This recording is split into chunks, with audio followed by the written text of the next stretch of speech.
l'histoire d'un petit garçon qui devait avoir environ 7-8 ans et qui un soir cassa sa tirelire.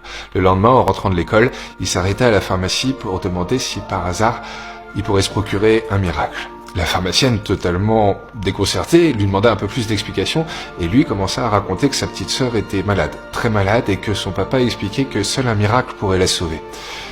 La pharmacienne fut assez désemparée et le cœur triste, elle répondit au petit que elle avait pas de miracle ici.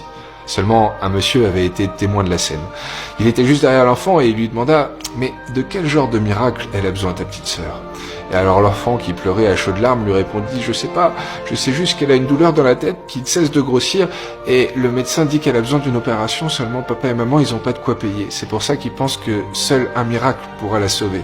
Mais moi j'ai de l'argent, s'il faut, moi je peux payer. » Et alors là, le monsieur lui demanda « Combien tu as d'argent ?» Et le petit de répondre « 1,12 €. Et là, le monsieur lui répondit avec un énorme sourire, 1,12 €? Mais c'est exactement le prix d'un miracle pour une petite sœur. Il lui prit son argent, il lui prit la main, lui demanda de le conduire jusqu'à elle, et ce monsieur, en fait, c'était le directeur d'un grand hôpital qui permit qu'elle reçoive l'opération dont elle avait besoin. Elle se rétablit, elle rentra chez elle, et le jour où elle revint, sa maman dit « Mais quel miracle, cette opération! On n'aurait jamais pu, je sais même pas combien ça nous a coûté. » Et là, le grand frère, lui, ce petit garçon, avec un sourire malicieux, lui, il savait combien ça avait coûté. 1,12 €. Et beaucoup d'amour, sûrement.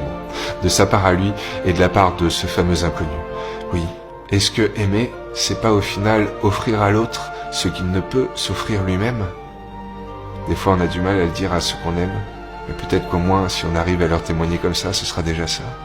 Aimer, offrir à l'autre ce qu'il ne peut s'offrir lui-même, et aussi accepter recevoir de lui ce qu'on ne peut pas nous donner à nous-mêmes.